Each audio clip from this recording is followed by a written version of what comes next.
Master గారి మాటగా చెప్పుకుంటున్నాం. 42వ నెంబర్లో నెంబర్ 2 అన్నమాట. ఇది జ్ఞానయోగంలో 34వ శ్లోకం అన్నమాట.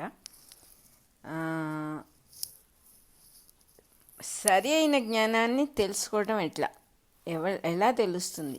ఎవరికి మంచివి అనిపించినవి వాళ్ళు న్యాయంగా వాళ్ళ ఊహల్ని వాళ్ళు జ్ఞానం అనే పొరపాటు పడుతున్నారు. అదే జ్ఞానం అని అనుకుంటున్నారు. ఎవరికి తోచిన వాళ్ళవి ప్రతి వాళ్ళకి ఒక అభిప్రాయం ఏర్పరచుకుంటారు. ఇవన్నీ మంచివి, ఇవన్నీ చెడ్డవి అని.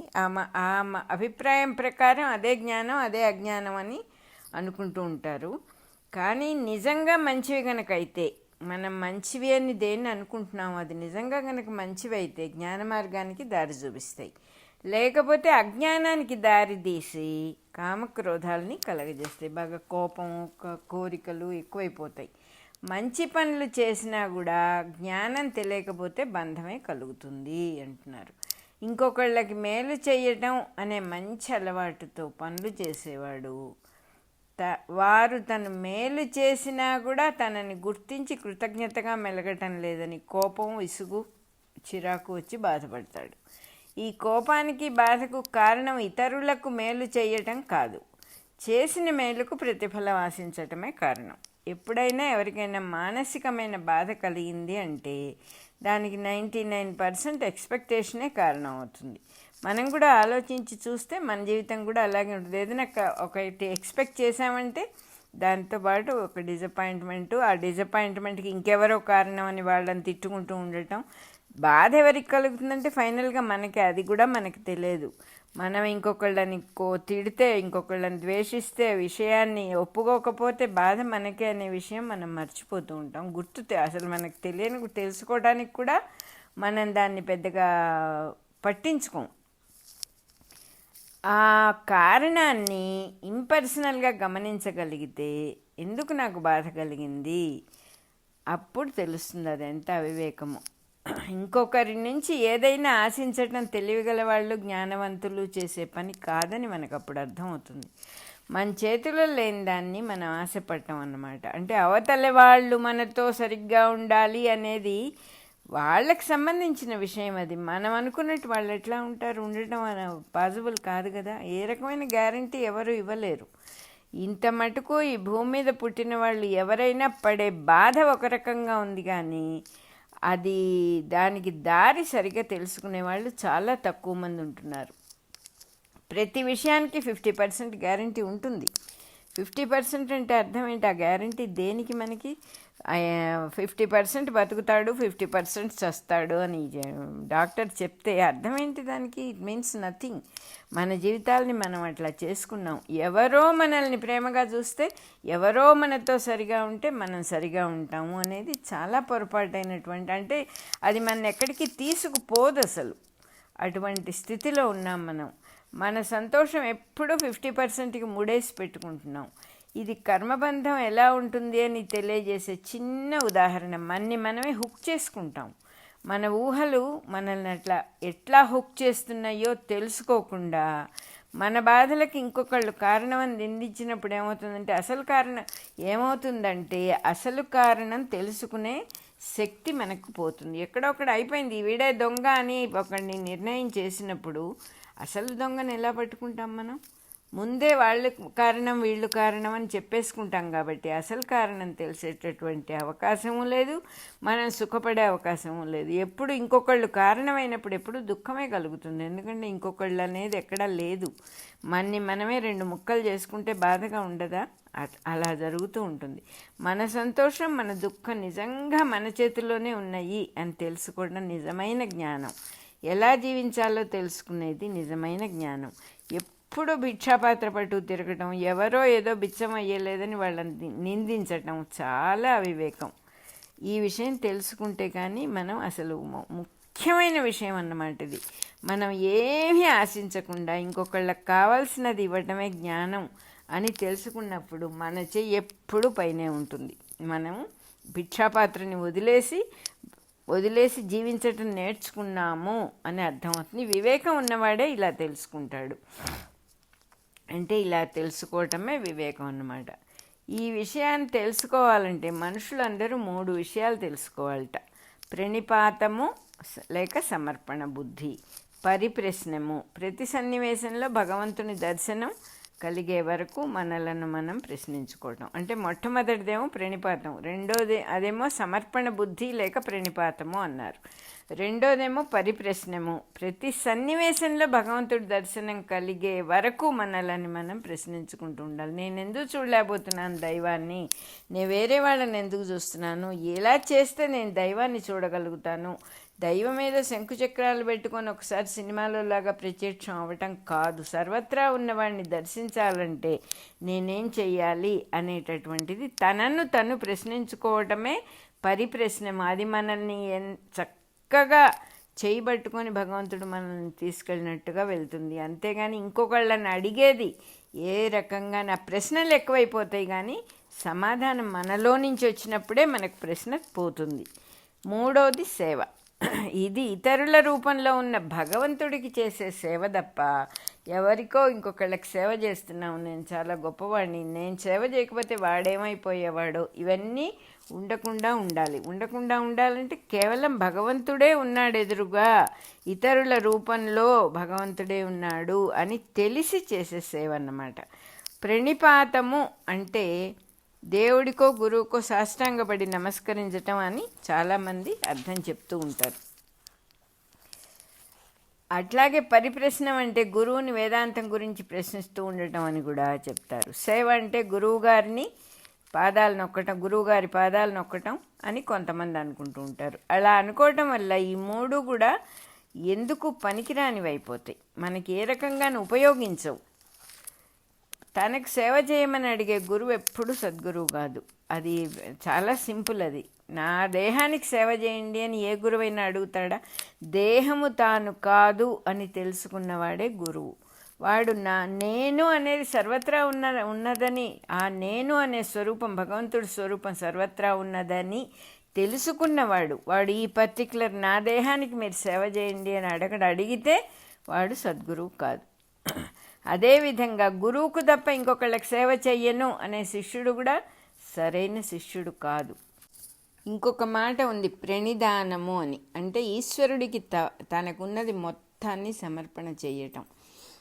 ఈశ్వరుడికి ఎట్లా సమర్పణ చేస్తాను? నా ఇల్లు వాకిలి ఆయనకి రాసి ఇవ్వలేను కదా, నా ఇంట్లో వస్తువులు ఆయనకి ఇవ్వలేను కదా, ఇటువంటి చిన్న చిన్న సందేహాలు రావడానికి అవకాశం ఉంది. ఈశ్వరుడికి సమర్పణ చెయ్యాలంటే ఇది పతంజలి యోగశాస్త్రంలో చక్కటి అర్థం ఇచ్చారు. ఇక్కడ ఈశ్వరుడు అనే మాటకు యోగశాస్త్రంలో ఒక అర్థం ఉంది. ప్రతి మనిషిలోనూ రెండు భాగాలు ఉన్నాయి, తనది తాను. తనది అంటే తన శరీరము, ప్రాణము, ఇంద్రియాలు, మనస్సులో ఉండే అభిప్రాయాలు, నమ్మకాలు, ఆశలు, ఆశయములు, వివిధ శాస్త్రముల నుంచి నేర్చుకున్న వివరాలు, స్మరణలు మొదలైనవన్నీ కూడా తనవి. ఇవన్నీ కాక మిగిలింది తాను అనేది ఎప్పుడు కూడా ప్రజ్ఞామయమే. ఇది కేవలం వెలుగే.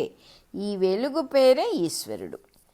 ఈ ఈశ్వరుని నుండియే, ఈ ఈశ్వరుడి దగ్గర నుంచే మిగతా భాగం అంతా కూడా జనన మరణాలు అనబడే జీవితంగా నడుస్తూ ఉంటుంది. ఈశ్వరుడు ఉంటేనే ఈ జీవితం ఉంటుంది.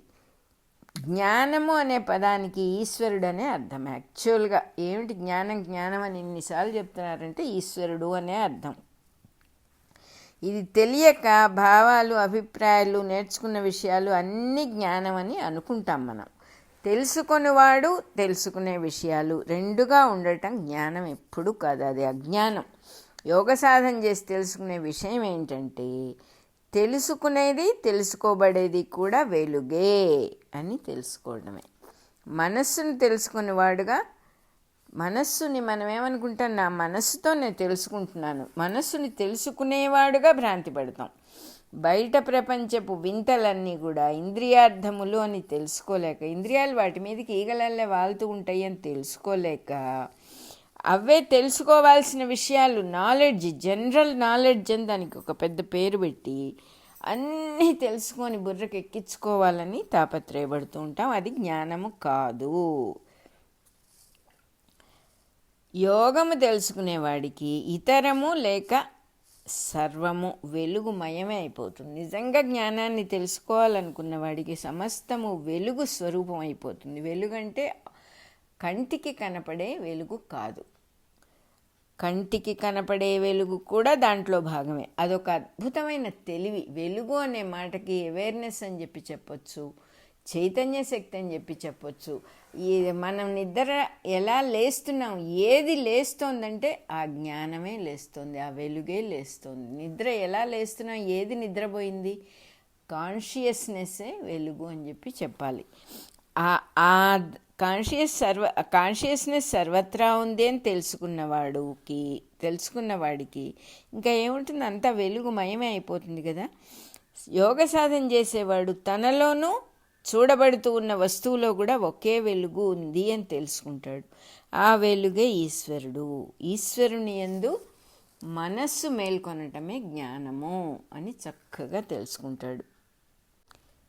ఏ వెలుగైతే సర్వత్రా ఉన్నదో, ఏ వెలుగైతే ఈ సృష్టిగా వచ్చిందో, ఏ వెలుగైతే సృష్టిలో సమస్తంగా చైతన్య శక్తిగా కాన్షియస్నెస్గా చూడబడుతూ ఉన్నదో, ఏ వెలుగుతో ఏ వెలుగుని చూడటానికి వీలవుతుందో అదే ఈశ్వరుడు అనేది యోగశాస్త్రంలో పతంజలి మహర్షి వారు చెప్పినటువంటి యోగశాస్త్రంలో చెప్పినటువంటి అర్థం ఇది.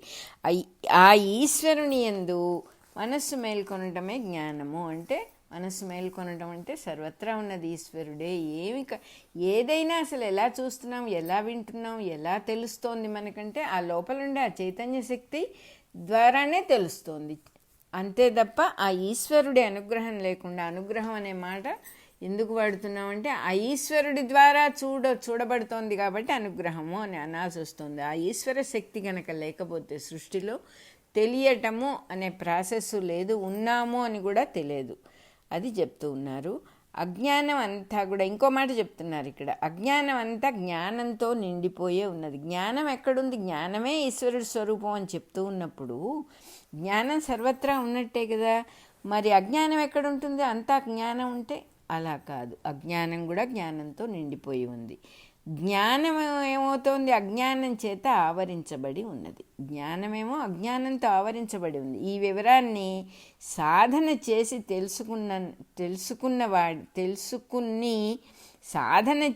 తెలుసుకుని జ్ఞానంలో మేలుకున్నవాడికి మోహము కలుగదు అంటున్నారు. మోహం అంటే అజ్ఞానంలో తెలుసుకోవాల్సిన విషయాలు ఉన్నాయి అని నమ్మటం. జ్ఞానము అని అనుకోవటమే మోహం. ఈ అజ్ఞానంతో కప్పబడి ఉన్నది, జ్ఞానం అజ్ఞానముతో కప్పబడి ఉన్నది అంటే అర్థం ఏమిటి? అసలు మనము కడుపులో బిడ్డకి మావి ఉంటుంది అని చదువుకున్నాం. ఆ మావిని అజ్ఞానం అనొచ్చు. అజ్ఞానంతో కప్పబడి ఉన్నది. మన శరీరమే ఒక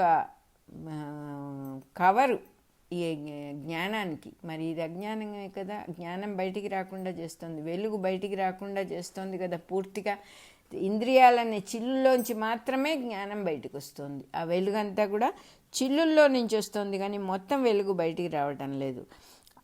అది అజ్ఞానము చేత కవర్ చేయబడిన, ఆవరింపబడిన జ్ఞానము అని చెప్పి. కుండలో నీళ్లున్నాయి అనుకోండి, నీళ్లు జ్ఞానస్వరూపం. ఆ కుండ అనేది అజ్ఞాన స్వరూపం. ఆ కుండతో అది లిమిటెడ్ అయిపోయింది నీళ్ళు అనేటటువంటి వస్తువు. సో అలా ఆ బాగా జాగ్రత్తగా ఆలోచించి దాన్ని పరిశీలించి తెలుసుకోవటమే నిజమైన జ్ఞానం. అట్లా జ్ఞానం తెలుసుకున్న వాడికి మోహం అసలు కలగదు. మోహము అంటే ఏంటంటే అజ్ఞానమే జ్ఞానం అని అనుకుంటాడు. తన ఊహల్ని, నమ్మకాలని, నిర్వచనాలని, జ్ఞానం తను నేర్చుకున్నవన్నీ చాలా బాగుంది, ఇన్ని విషయాలు నాకు తెలిసినాయి, ఇవి ఎవరికి తెలియవు, ఇదే జ్ఞానం, ఇంతకంటే ఇంకేం జ్ఞానం కావాలి అని అనుకుంటూ ఉంటారు. అంతేగాని అవతల వాడు కూడా అట్లాగే అన్నీ నేర్చుకున్నాడు, వాడి అభిప్రాయాలకి ఒక గౌరవం ఇవ్వాల్సిన అవసరం ఉంది అని అనుకోరు. వాళ్ళకి తెలుసని అనుకుంటారు కాబట్టి అవతల వాళ్ళని అగౌరవిస్తారు, గౌరవించరు. ఎవరి అభిప్రాయాలు వాళ్ళవి, వాళ్ళనే ఎవరికి వారు జ్ఞానం అని ఊహించుకుంటూ ఉంటారు. అందువల్లనే ఏ ఇద్దరికీ జ్ఞానం విషయంలో కలవదు, ఎప్పుడూ డిఫర్ అవుతూనే ఉంటారు. ఈశ్వరుడు అనే వెలుగును తెలుసుకున్న వాళ్ళకి, లేదా ఆ వెలుగులో జీవిస్తూ ఉన్న వాళ్ళకి ఇతరులతో ఉన్న సంబంధం ఆ వెలుగుగానే ఉంటుంది. వాళ్ళకి తమలోనూ ఇతరులలోనూ కూడా ఉన్నది ఒకే వెలుగు అనే మెలకువ కలిగి ఉంటారు అని చెప్తున్నారు. మెలకువ అంటే కాన్షియస్గా ఉండటం. అన్కాన్షియస్గా బతుకుతాం మనం. హ్యాబిచువల్గా బతుకుతాం. హ్యాబిచువల్గా బతికేటప్పుడు ఆ కాన్షియస్నెస్ని పక్కన పెట్టేస్తాం, నిద్రపోతూ ఉంటుంది అది. అలా కాకుండా ఎవరితో ఏ వ్యవహారం చేస్తున్నా, ఎవరితో మాట్లాడుతున్నా, ఏ వస్తువుని వాడుకుంటున్నా, ఇదంతా కూడా కాన్షియస్నెస్ యొక్క, భగవంతుడి యొక్క స్వరూపమే అని తెలుసుకున్నప్పుడు ఎవరితోనూ క్లాష్ ఉండదు. అట్లా తెలుసుకున్న వాళ్ళకి అంతా ఒకే వెలుగు అని తెలుసుకొని ఉంటారు. కాబట్టి వాళ్ళు ఎవరి స్వభావాలు ఏవైనా, ఎవరి అభిప్రాయాలు ఏవైనా వాళ్ళకి వాటితో వ్యతిరేకమైన భావం ఉండదు. ఏవి వాళ్ళు పట్టించుకోకుండా అందరిలో ఉన్న నేను అనే వెలుగుతోనే సంబంధం పెట్టుకుంటారు. అదే మెయిన్గా కనపడుతుంది వాళ్ళకి, అదే మెయిన్ అని తెలుస్తుంది. అందువల్ల ఒకళ్ళ వల్ల ఒకళ్ళకి కానీ, వారి వల్ల ఇంకొకరికి కానీ ఎట్లాంటి ఇబ్బంది కూడా రాదు. అదే నిజమైన జ్ఞానము అంటున్నారు. సర్వత్రా ఉన్నవాడి పేరే ఈశ్వరుడు లేక దేవుడు. వాడిని గుర్తించటమే అసలైన జ్ఞానం. వాడిని గుర్తించకుండా ఇతరాన్ని గుర్తించినప్పుడు దుఃఖం తప్పకుండా కలుగుతుంది. దైవాన్ని సర్వత్రా గుర్తించినప్పుడు మనస్సు ఖాళీ అయి తేలికపడి ఆనందం కలుగుతుంది. ఎన్ని గ్రంథాలు చదివినా తెలుసుకోవాల్సింది ఇదే అని చెప్తూ ఉన్నారు. 35వ శ్లోకం పూర్తయిపోయింది. మరి సర్వత్రా దైవం ఉంటే పాపాలు చేసే వాళ్ళ సంగతి ఏమిటి? వాళ్ళల్లో ఉన్న పాపబుద్ధి కూడా దైవస్వరూపంగానే చూడాలా? అదే కరెక్టా? అలా గుర్తించాలా అని మనమే క్వశ్చన్ వేసుకోవచ్చు. నిస్సందేహంగా మనం పాపులు దుర్మార్గులు అని పిలిచేవాళ్ళు కూడా దేవుడి నాటకంలోని పాత్రలే అని తెలుసుకోవాలి. నవరసాలు ఉన్నదే నాటక రంగం. ఇక్కడ మనం తెలుసుకోవాల్సింది, గట్టిగా పట్టుకోవాల్సింది ఇంకోటి ఉంది. మనల్ని మనం గమనించకుండా అవతలి వాళ్ళ వైపు వేలు చూపిస్తూ ఉంటాం. మన భావాన్ని బట్టే అవతలివాడు కనిపిస్తాడు అని మర్చిపోతాం. We are creating the person opposite. మనం ఎలా ఫ్రేమ్ చేస్తామో అదే ఎదుటివాడు. మనం కొద్దిగా ఒక్క క్షణం ఆగి తెలుసుకోవాలి అనుకుంటే తేలికగా తెలిసే విషయం. అవతలవాడు ఎవరంటే నేను వాడెవరని అనుకుంటున్నానో వాడే అవతలవాడు. నేను నా భర్త అనుకోవచ్చు, భార్య అనుకోవచ్చు, మిత్రుడు అనుకోవచ్చు, శత్రువు అనుకోవచ్చు, తెలివి తక్కువ వాడు అనుకోవచ్చు, లేదా చాలా తెలివి గలవాడు అనుకోవచ్చు. నేనేది అనుకుంటానో, నాకే అభిప్రాయం వాడిని గురించి కలుగుతుందో అలాగే చూస్తాను, అలాగే ఫ్రేమ్ చేస్తాను. ఇది ఒక నాటక రంగం అంటానికి ఇంతకంటే ఇంకేం కావాలి? అవతలి వాడిని ఫ్రేమ్ చేసి పట్టుకొని వీడిదే అనే ఒక చక్కని పాత్ర పోషణ చేస్తాం. అది ఎప్పుడు మనల్ని మనం గమనించకుండా అవతల వాళ్ళ వైపు వేలు చూపిస్తూ ఉన్నంతకాలం ఈ పాత్ర పోషణ చక్కగా జరుగుతుంది. కానీ ఇది పాత్ర పోషణ అని మర్చిపోయి అదే ఎదటివాడు అనుకుంటాం. మనం వాడు ఎటువంటి వాడు అనుకుంటామో అదే కదా, అదే వాడు. నిజానికి అట్లా అనిపిస్తుంది మనకి. మనం వాడిని దుర్మార్గుడుగా ఫ్రేమ్ చేస్తాం. మన మనస్సులో మనకే తెలియకుండా దుర్మార్గాన్ని తలలో మోస్తూ ఉంటాం. వాడు సృష్టిలో అందరికీ దుర్మార్గుడు కాదు. ఎవరెలా అనుకుంటే అలా అని చెప్పుకున్నాం కదా. మనం కళ్ళతో చూసినా, కొద్దిగా మనస్సుని ప్రసరింపజేసి గమనించినా కూడా తెలిసిపోతుంది ఈ విషయం. ప్రతి వాళ్ళు అవతల మనిషిని గురించి ఏదో ఒకటి అనుకుంటూ ఉంటారు, ఒక అభిప్రాయాన్ని ఏర్పరచుకుంటారు. అదే వాళ్ళు అని అనుకుంటారు. ఇది ఎంత మహామాయ అనకపోతే ఇంకేమనాలి? ఎవరెలా అనుకుంటే అలా. ఎందుకంటే ఎదుటి వాళ్ళలో ఉన్న దైవం అంత ఫ్లెక్సిబుల్గా ఉంటాడు. అవతల వాళ్ళ గురించిన అభిప్రాయమే మన కర్మబంధం. అవతల వాడు సో అండ్ సో అని అనుకోవటమే మనకు బంధాన్ని కలిగిస్తుంది. అదే ఒక ముడి అయిపోతుంది మనకి. ఇతరులలో ఉన్న లోపాలు గుర్తించినంతసేపు జ్ఞానం వైపు అసలు మన మనస్సు వెళ్ళదు, జ్ఞానమే కలుగదు. వారిలో వారుగా ఉన్న దైవాన్ని చూసినప్పుడు అజ్ఞానం పోయి జ్ఞానం ప్రకాశిస్తుంది. వారిలో దైవాన్ని చూసినప్పుడు జ్ఞానం ప్రకాశిస్తుంది. ఎంత సింపుల్ అంటే ఇది. వాళ్ళు ఏమన్నా మేము ఇలా ఉండాలి అని కావాలని పుట్టుకొచ్చారా? మనం ఆ స్థానంలో ఉంటే మనం అలాగే ఉంటాం కదా. ఆ స్వభావాన్ని మనం మనిషికి ఆపాదించకూడదు. అది త్రిగుణాలతోనూ సృష్టికి సంబంధమైనటువంటి నాటక రంగంతోనూ సంబంధించిన స్వభావం అది. కానీ అక్కడ ఎదురుగా ఉన్నది దైవమే. అని తెలుసుకున్నప్పుడు అదే జ్ఞానము. అజ్ఞానం పోవటం అంటే ఆ తెలుసుకోవటమే. అప్పుడే జ్ఞానం ప్రకాశిస్తుంది. 42వ నెంబరు పూర్తయిపోయింది మనకి. అలాగే జ్ఞానయోగంలో 36వ శ్లోకం కూడా పూర్తయిపోయింది.